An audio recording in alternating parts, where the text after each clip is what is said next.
Welcome to the Wealth Transfer with TC.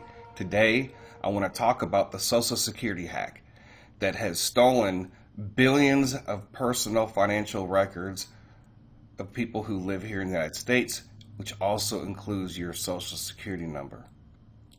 I'm going to talk about this and talk about some of the things you could do to look your name up and your information to see if you were affected by this hack and to kind of give some suggestions. Now, I'm not a financial advisor. I'm just sharing information, giving you my thoughts and my opinions on that information. So when I'm going over these things, I'm not telling you to do these things, but I'm telling you to do your research and to try to figure out what is the best plan to try to protect yourself for the future. Because we have no idea what they're going to do with this information, and maybe they have bigger plans for everyone, Republicans and Democrats. The common person, the poor person, the rich person, the Hollywood entertainer, everyone. And so people need to try to protect themselves. So I have this article here, was my Social Security number stolen? Answers to common questions on the National Public Data Breach. Right, so this data breach happened 10 days ago, or they're just now telling us about it. Things that happened, I think, even last year. A massive data breach by a company named National Public Data could have made billions of personal financial records vulnerable. Many Americans are wondering if they've been personally affected and what to do next. I'm just going to go ahead and get straight to it. There are two websites that you can use to check to see if your Social Security information is out there. And those two links will be down below in the description, but also in the comment section, so you can look and see if your information indeed has been stolen. And so this one website, National Public Data, or npd.pentester.com. And then there's a secondary website that you can check by phone number and Social Security number. But I would encourage you to use both. I did check to see if myself was on here, and it was. I checked all of my family members, and some of my family members' information is out here online. Even my deceased mother information is online.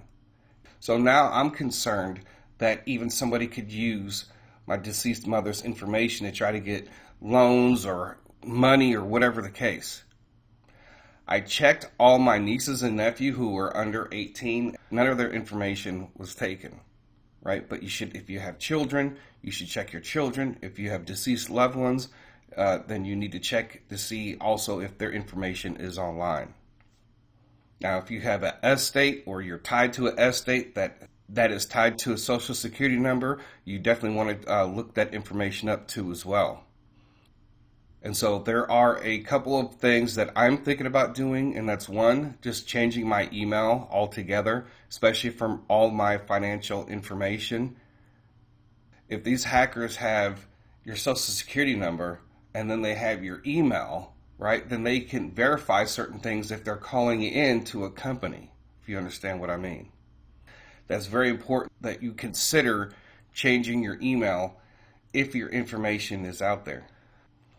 So there is another option, especially if you have been affected.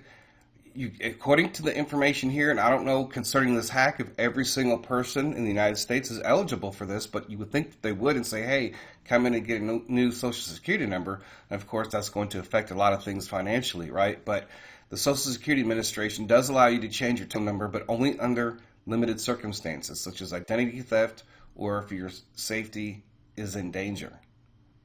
So this is why you need to check to see how much you've been affected, and is it going to be in your best interest to actually change your Social Security number in the situation that you're in. Also, too, the other options are you can freeze your credit right now, and you can do it for free. You have to go through all three companies, and I think that's absolutely ridiculous. I think there should be just one option. Having your citizens have to go to all three different services, that does not make any sense when it comes to your credit. But you can freeze your credit report.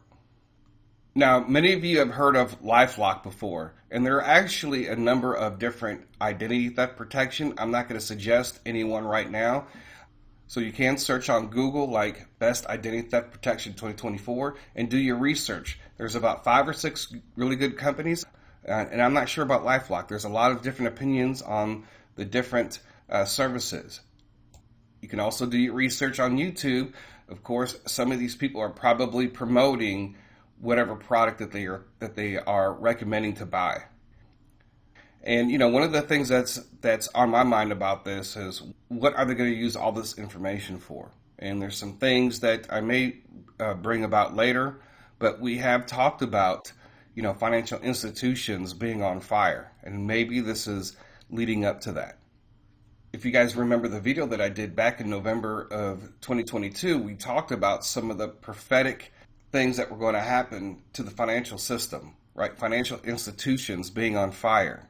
Well, what's one of the ways that they could do that, right? If they have your Social Security information and then they use that information to attack Americans financially through all these different institutions all at once. So anyways, folks, you have the information. Talk about it with your family or decide what you're going to do concerning yourself with this information that you have been given. And it's up to you now to make whatever changes necessary to try to protect yourself. So that's all that I have for this today. I thank you guys for listening. God bless. TC out.